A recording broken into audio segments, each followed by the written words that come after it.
하나님 말씀은 베드로후서 2장 1절부터 3절까지 읽겠습니다. 주보 오른쪽에 옮겨놨습니다. 그러나 백성들 가운데 또한 거짓 선지자들이 일어났었나니 이와 같이 너희 중에도 거짓 교사들이 있으리라. 그들이 멸망의 이단을 가만히 끌어들여 자기들을 사신 주인을 부인하고 임박한 멸망을 스스로 취하는 자들이라. 여럿이 그들의 호색을 따르리니 이로 말미암아 진리의 도가 모욕을 받을 것이요 그들이 탐심으로써 지어낸 말을 가지고 너희를 착취하리니 그들의 심판은 옛적부터 지체하지 아니하며 그들의 멸망은 잠들지 아니하느니라. 오늘 말씀을 가지고 거짓 목사 주의보, 거짓 목사 경보란 제목으로 말씀을 나누겠습니다. 최근 며칠 새 수도권의 일대를 중심으로 미세먼지 주의보 또 경보가 발령된 적이 있습니다. 오늘은 좀 나은 것 같지만 이것이 계속 반복되고 또 점점 심화되는 것을 볼 수 있습니다. 그런데 지금까지 우리가 알기는 이게 중국에서 미세먼지가 날라와서 이렇게 된다고 그랬는데 물론 그 영향도 있지만 환경당국에서 발표한 걸 보면 중국에서 오는 것은 한 30% 내지 50%고요. 다시 말해서 50% 내지 70%는 우리나라에서 생긴다는 거예요. 그래서 그것이 주범이 바로 경유차, 디젤 차에서 나오는 것이 그 미세먼지의 그 주범이라고 합니다.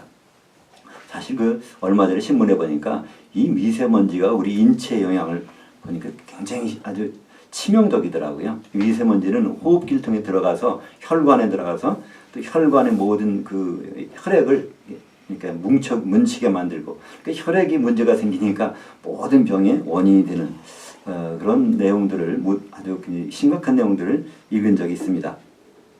우리는 미세먼지 하면 왜 우리나라가 중국 옆에 붙어가지고 이렇게 고생을 해야지? 근데 사실은 우리 자신에서 만들어지는 것이 그렇게 심한 것이고 또 지금 거기에 문제점이 있는데 사실은 이것을 함부로 노출을 못 시킨다고 그래요. 여러 가지가 있어서. 그러니까 경유차를 수입하는데 이걸 제재하면 수입에 문제가 생기고 여러 가지 문제 때문에 쉽게 해결되지 못한다고 하는데 여하튼 우리가 그것을 이렇게 대책을 세울 수 있는 것이 우리 편에 있다는 것 좋은 실마리를 찾은 셈입니다.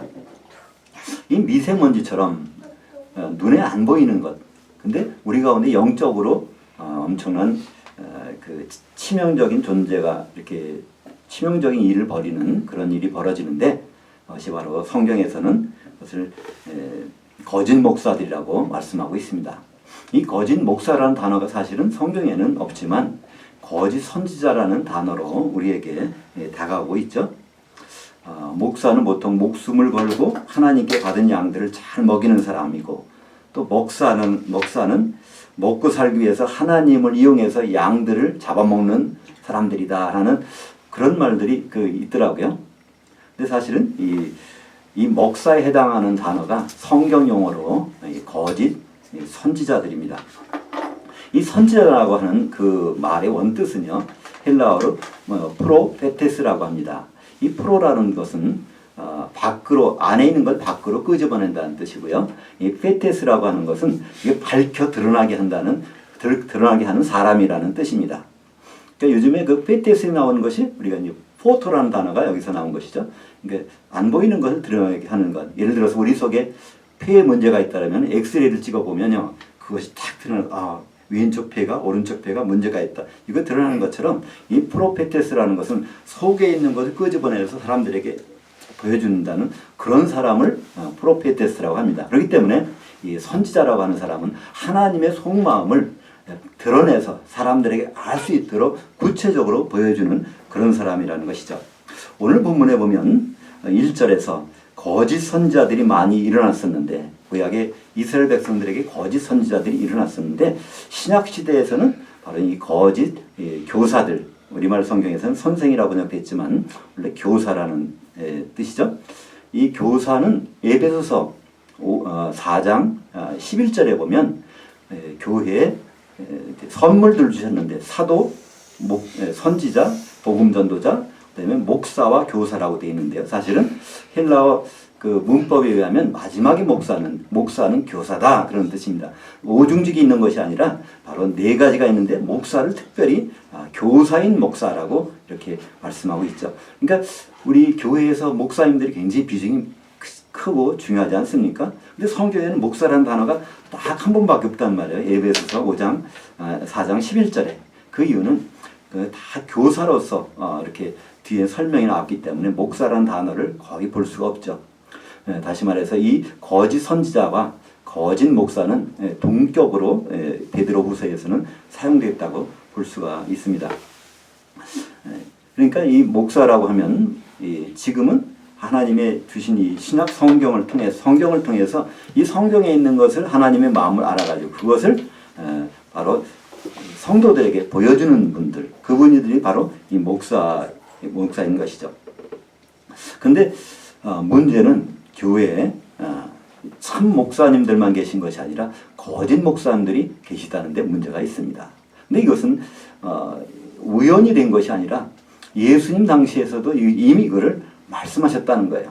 예수님은 마태복음 7장에 보면 7장 15절에 거짓 선지자들을 삼가라.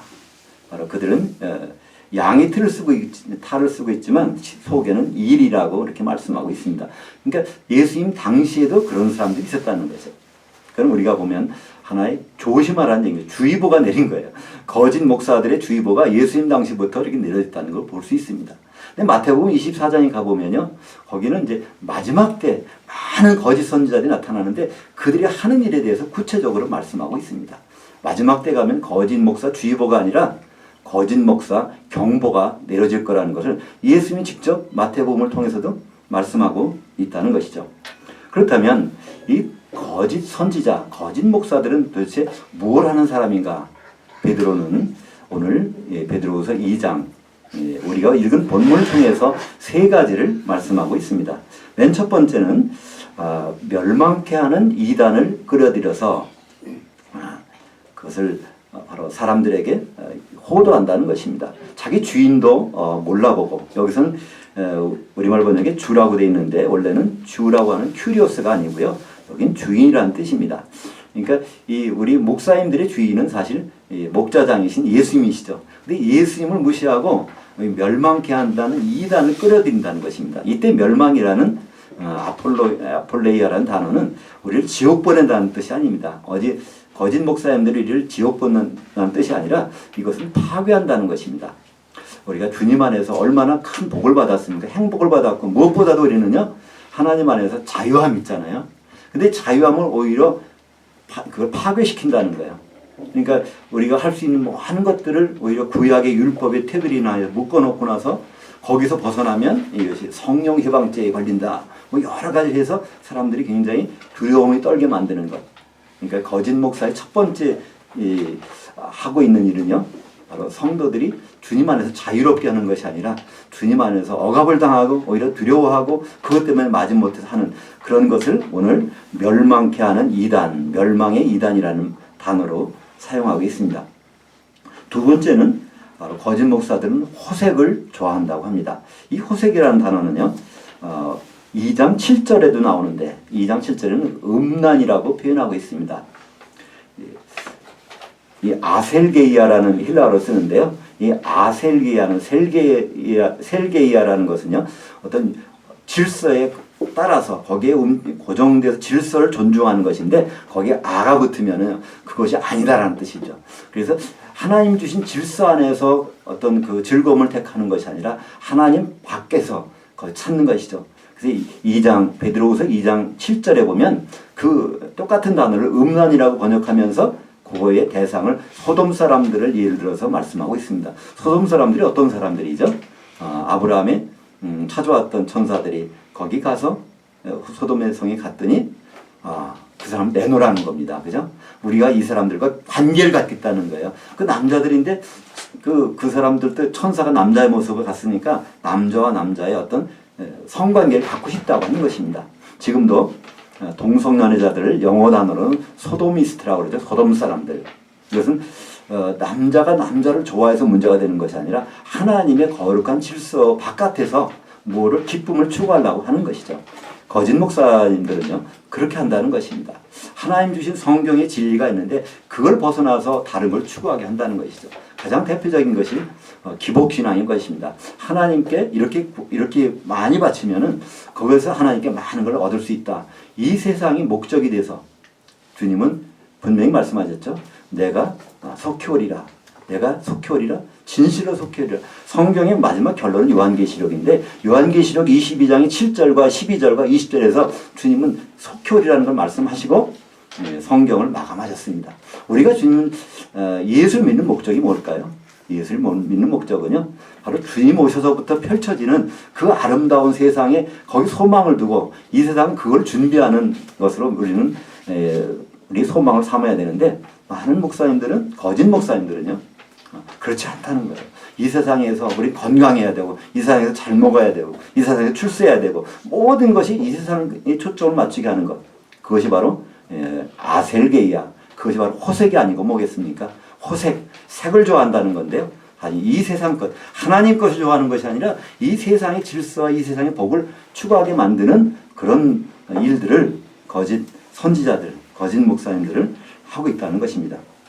이 때문에 이 기독교를 세상 사람들이 볼 때는 웃음거리를 만드는 거예요. 그렇게 거기 가서 빌고 잘하고 해서 복 받았다고? 그럼 그거 아는 사람들이 더 복 받는 경우가 많이 있습니다. 우리나라에 재벌들 보세요. 물론 예수 믿는 분도 계시겠지만 안 믿는 분들이 돈 버는 일에서는 더 많은 것을 얻을 수도 있고요. 또 건강한 것도요. 예수 믿지 않은 분들이 더 건강할 수도 있단 말이에요. 예수 믿어야 건강하고 예수 믿어야 돈 많이 벌고 예수 믿어야 출세하고 이런 쪽으로 하는 것은 사실 진리는 아니죠.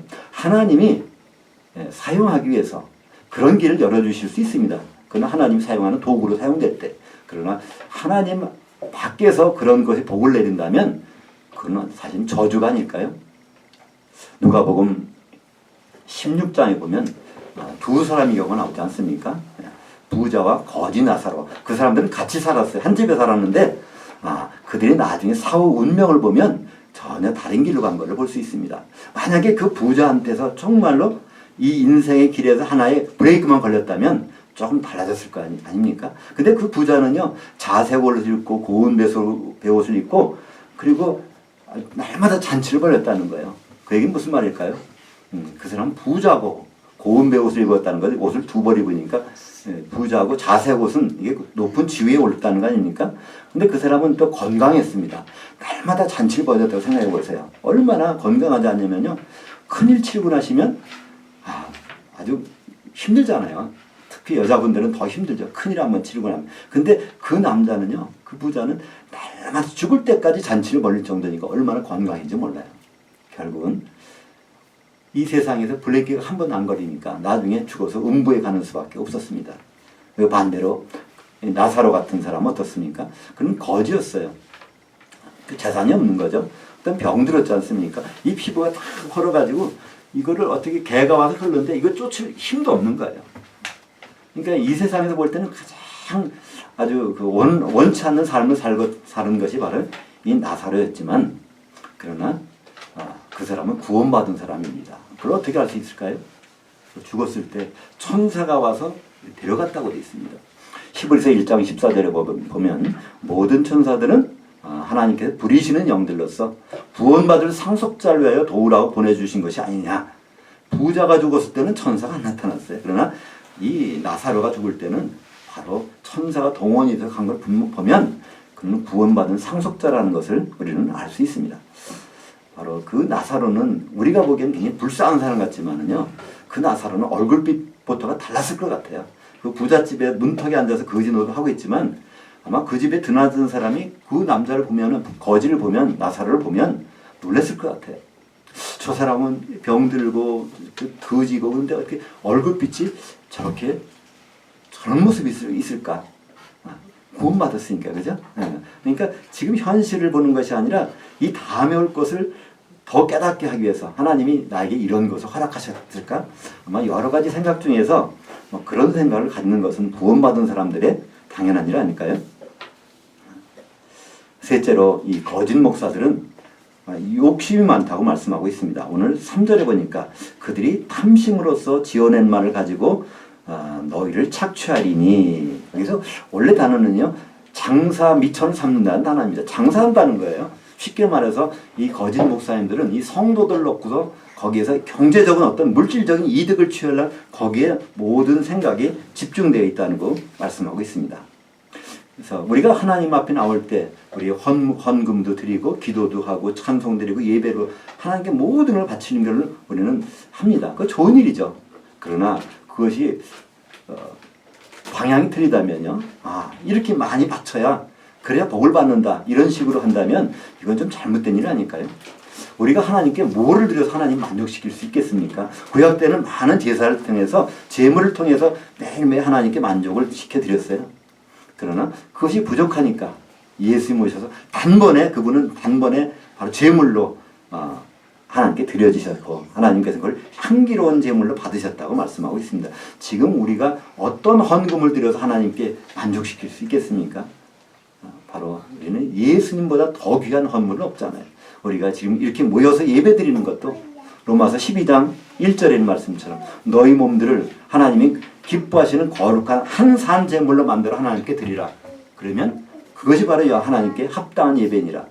그러니까 우리는 지금도 여기 각 지체들이 예수님 몸을 만드는 가운데서 그래서 하나님에 나타나는 거예요. 지금 하나님은 예수님이 향기를 여기서 맡으신단 말이죠.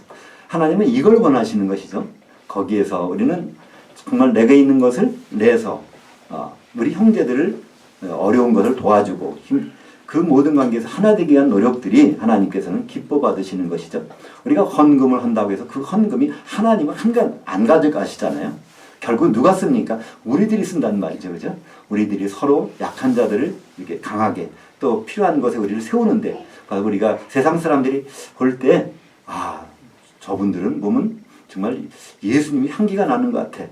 우리는 그런 용도로 우리는 헌금을 사용하게 되는 것이죠. 그러니까 지금 우리는 헌금을, 대부분의 거짓 선지자들은요, 거짓 목사님들은 헌금을 드리면 하나님이 거기다 복을 더 많이 주신다 하는 마중물로 생각한단 말이죠. 옛날 시골에서는요, 그 물이 안 나오니까 이제 그 펌프에서 물 나오게 하는 물을 집어넣고 그다음에 몇 번 하면 물이 올라온단 말이죠. 그걸 마중물이라고 그러죠. 이 땅 속에 깊이 있는 물을 이렇게 끌어올려야 되는데 그게 안 나온단 말이야. 마중물을 집어넣다 보면 결국 그게 올라오는 것이죠. 우리가 드리는 헌금을 그렇게 선전해서 많은 걸 드리게 하는, 그건 잘못된 일 아닐까요? 사실 우리가 헌금 드리는 일을 이유는 무엇일까요? 하나님은 은혜가 생각이 나서 이것이 우리 보물 있는 것보다 우리 마음이 있다 하셨기에, 그래서 그걸 하나님께 드리는 것이 하나님 우리가 드리는 합당한 헌금이 아닐까요?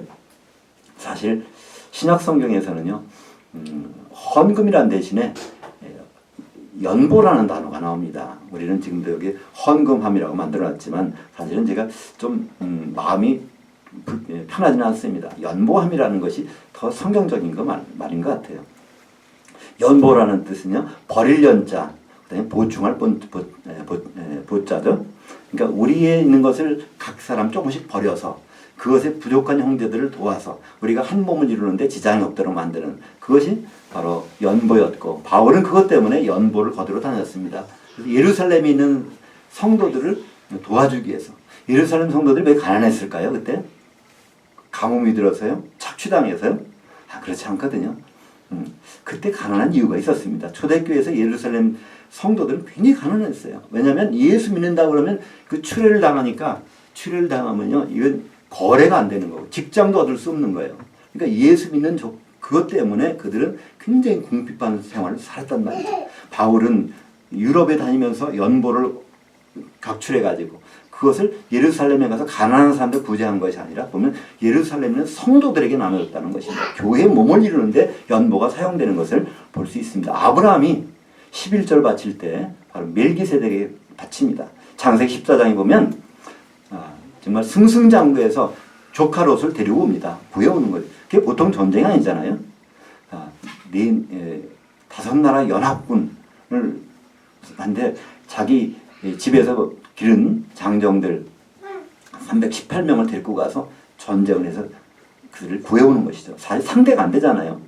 수십만 명과 자기 머슴들하고 상대가 안 되는데 거기 보면은 야간 전투를 벌입니다. 밤에 두 팀을 나눠가지고 그래서 한쪽을 쳐서 다른 쪽으로 해서 이겨가지고 오는 거예요. 아브라함은 자기 나름대로 그랬을 것입니다. 내가 전략을 잘 세워서 그래서 이렇게 롯도 구해오고 전리품도 다 가졌지. 그래서 걸어 나오는데 거기 누굴 만납니까? 멜기세덱을 만나잖아요. 멜기세덱은 떡과 포도를 가지고 축복하면서 그럽니다. 너를 네 대적의 손에서 건져내신 여호와 하나님을 너는 찬송하라 그러는 거예요. 아브라함은 그때 생각이 번쩍 드는 겁니다. 내가 내 실력이 출중해서 내가 전쟁에서 이겨가지고 이렇게 재물을 얻는 줄 알았더니 그게 아니구나. 하나님 나와 함께 하신 그때 그것이 생각나서 하나님을 찬송하는 방법이 바로 11조를 구분해서 멜기세덱에 바칩니다. 아브라함은 복 받으려고 11조를 받은 것이 아니라 받은 복이 기억이 나서 생각이 나서 하나님을 찬송하려는 방편으로 11조를 드린 것을 볼 수 있습니다. 지금 율법이 11조는 다 없어졌습니다. 왜냐하면 율법이 모든 율법과 선지자는 세례 요한 때까지니 그때까지라는 거예요. 그럼 사실 율법에 정한 모든 11조는 사실 없어진 거예요. 그렇다고 11조가 없어졌을까요?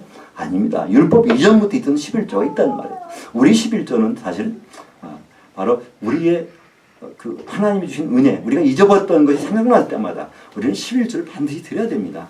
근데 그것이 억지로 하는 것이 아니라 복 받으려고 하는 것이야. 복 받은 것이 생각나기 때문에 그래서 우리는 그것을 드리는 것이죠.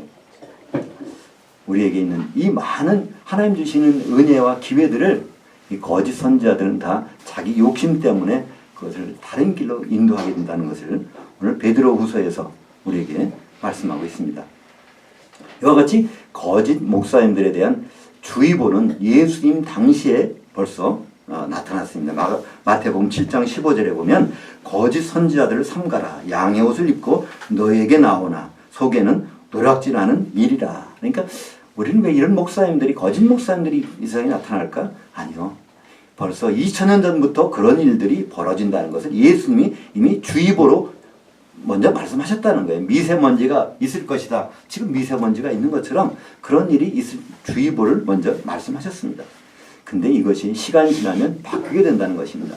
마태복음 24장은 예수님 마지막 때 될 일들을 말씀하셨는데 마태복음 24장 11절에 보니까 거짓 선지자들이 많이 일어나 많은 사람을 미혹하겠으며 24절에 거짓 그리스도들과 거짓 선지자들이 일어나 큰 표적들과 기사들을 보여 할 수만 있으면 택하신 자들을 미혹하리라.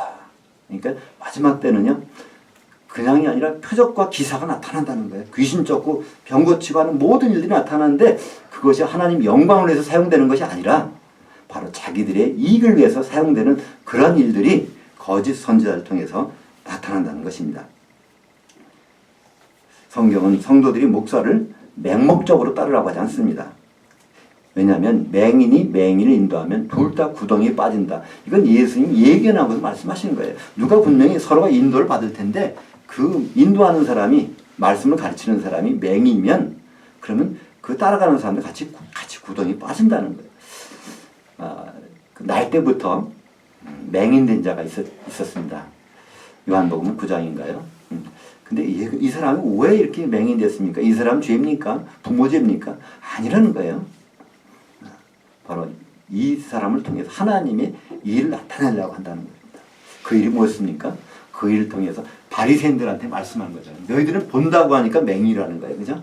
바로 바리새인들은 그들이 맹인이었습니다. 율법을 이렇게 잘 아는 사람들이 지금도 이 성경 말씀을 잘 안다고 하는 목사님들이 맹인일 수가 있다는 거예요. 거기 따라가면 같이 구덩이 빠진다는 겁니다. 그래서 우리에게 뭐라고 말씀하십니까? 히브리서 13장 7절에 보면요. 너희를 말씀을 가르쳐준 사람들을 잘 유의해서 보고 그리고 그들의 믿음을 본받으라는 것입니다. 여기 무조건 본받으라는 것이 아니에요. 목사님들은 무조건 따르라는 것이 아니라 그들의 결말을 유의해서 보고 그 다음에 그들의 믿음을 본받으라고 말씀하고 있습니다. 목사는 무슨 일을 하는 사람일까요? 에베소서 4장 12절에 보면 그 목사님에 대해서 한 다음에 이렇게 이는 성도들을 온전케 하여 봉사일을 하게 하며 그리스도의 몸을 세우게 하려 함이라. 그래서 성도들을 도와주는 일로 목사를 세워주셨는데 그때 성도들을 온전케 한다는 온전하다는 단어는요. 찢어진 그물을 기워준다는 단어입니다. 그러니까 고기를 잡으러 나가는 어부들이 아무리 고기를 열심히 밤새도록 잡았는데 놀지 않고 잡았는데 소득이 없다면요. 이건 사실은 그 사람 문제가 아니라 그물이 문제가 있지 않습니까? 카타르티조라는 단어를 쓰는데요. 이 카타르티조는 그 예수님이 베드로와 안드레를 부르시고 조금 더 가다가 보니까 세베대 아들들이 자기 아버지와 그물 깁는 것을 보시고 거기서 나를 따라하니까 그들이 그 그물과 아버지를 버려두고 잘 쫓으니라. 근데 그물 깁는 것을 보시고 한 단어가 카타르티조인데요. 바로 에베소서 4장 12절에 성도들을 온전케 한다는 것이 성도들을 카타르티조라는 거예요. 찢어진 그물들이 있다는 겁니다. 우리말 성경이 이게 이해가 안 가는 부분이 많다는 거예요. 또 번역상에 여러 가지 그런 부분이 있다는 겁니다. 그걸 목사님들은 이 찢어진 그물들을 잘 꿰매서 하나님의 원래 의도로 해가지고 성도들한테 줘야 그래야 성도님들이 그걸 가지고 하나님 일을 할 수 있고 수확을 올릴 수 있는데 그걸 안 하고 성도들이 계속 봉사만 하게 하면 열심히 봉사했는데 하나님께 유익이 되는 건 하나도 없을 수가 있다는 것이죠. 바로 우리는 성도들이 문제인 수도 있지만 거짓 목사님들이 그런 일을 하기 때문에 성도들이 피해를 보는 경우가 많이 있다는 것입니다. 근데 또 하나 그러면 나중에 하나님께서 심판하실 것이 아닌가. 근데 그 전에 우리가 한번 짚고 넘어갈 것이 있는데요. 그런 거짓 목사님들과 그런 교회에서 생활하고 있을 경우에 그들이 받을 재앙을 같이 받게 된다는 것입니다. 요한계시록 18장 4절에 보니까 또 내가 들으니 하늘로부터 다른 음성이 나서 이르되 내 백성아 거기서 나와 그녀의 죄에 참여하지 말고 그녀가 받을 재앙들을 받지 말라. 여기서 그녀가 누굽니까? 이건 큰 성 바벨론이고요. 큰 음녀입니다. 요한계시록에서는 여자는 교회고요. 음녀는 타락한 교회고 큰 음녀는 타락한 교회의 연합체고 거기에 있는 모든 기관들을 얘기하고 있는 것이죠. 거기에 계속 있다가는 그들이 받을 재앙을 같이 받게 된다는 거예요. 거기서 나오라는 것입니다. 우리는 이제 성도들과 목사님들이 좀 다시 한번 각성할 때가 된 것 같습니다. 성도님들은 맹목적으로 목사님을 따를 것이 아니라 목사님의 결말을 유의하게 살펴보고 그분을 사랑하고 그걸 믿음을 받아들이라는 거예요. 성경의 원칙이고요. 목사님들은 또 주위에 많은 거짓 목사님들을 이게 심겨져 있다는 것입니다. 그러니까 왜냐하면 참 목사님들 있는 성도들도 귀한 성도들이지만요. 거짓 목사님들 밑에 있는 그 양들도요, 사실은 주님의 양들이잖아요. 그죠? 그렇다면 우리가 주님의 목자, 주님의 양들에 대해서 다시 한번 관심을 가질 필요가 있을 것입니다. 거짓 목사들은 귀신을 쫓아내고 예수 이름으로 많은 권능을 행할 것이 성경에 예언이 되어 있습니다. 마태복음 7장 22절에 보면 그날에 많은 사람이 나더러 이르되 주여 주여 우리가 주의 이름으로 선지자 노릇하며 목사 노릇했다는 거죠. 주의 이름으로 귀신들을 쫓아내며 주의 이름으로 많은 권능들을 행하지 아니하였나까 하리니 그때 내가 그들에게 밝히 말하되 내가 너희를 도무지 알지 못하니 불법을 행한 자들아 내게서 떠나가라. 그러니까 능력 행하는 건 좋은데 그것이 불법이 되면 안 된다는 것이죠. 하나님 법에 맞는 하나님의 생각에 맞는 거기에서 한 것은 하나님은 좋아하시고 환영하시겠지만 그렇지 않고 자기 욕심에 이끌려서 오늘 베드로 후서에서 나오는 세 가지 있지 않습니까? 바로 사람들에게 불안을 주는 그런 이단을 끌어들인다든가 또는 세상 것을 추구하게 만든다든가 또 목사님의 물질적인 유익을 위해서 사용된다든가 그런 일들을 통해서 일이 벌어질 때 그때 하나님은 그 종들, 그 목사님들을 도무지 모르겠다는 거예요. 근데 그 거짓 목사님들을 도무지 모르겠다는 것까지는 좋은데요. 그 밑에 있던 많은 선한 양들은 어떻게 됩니까? 같이 맹인을 인도하면 같이 구덩이에 빠진다는 것이죠. 우리는 이 부분에 대해서 바로 내 문제, 내 교회, 내 양 이것만을 생각할 것이 아니라 정말 주님의 입장에서 주님이 양무리들이 어디에서 무엇을 하고 있는지 그런 부분에 대해서 우리는 다시 한번 생각해 볼 필요가 있을 것 같습니다. 지금이야말로 이 거짓 목사 주의보로 끝나는 것이 아니라 예수님 당시에는 거짓 목사 주의보였어요. 거짓 선지자들을 삼가라. 저들은 양의 탈을 쓰고 있지만 진짜 속은 일인이라. 근데요, 지금은 그것이 경보로 바뀌어서 정말 맹인이 맹인을 인도하는 그런 길로 구렁텅이로 들어가는 그런 일들이 벌어질 수 있는 것이 아닐까요? 사랑하는 여러분, 목사님은요 사랑하고 존경할 그런 상대입니다. 그러나 그 결말을 주의해 볼 그 대상이기도 합니다. 성경에 의하면 그리스도의 몸을 세우는데 목사님은 돕는 도움이고 성도님들은 그리스도의 몸을 이루는 주체들입니다. 우리가 주님이 오실 때 그분 앞에 설 한 몸으로 한 신부로 그분 앞에 설게 될 때 바로 우리는 다시 한번 우리가 어떤 주의보와 경보를 받고 있는지 그것이 우리 삶의 귀한 목표가 될 것 같습니다. 기도하겠습니다.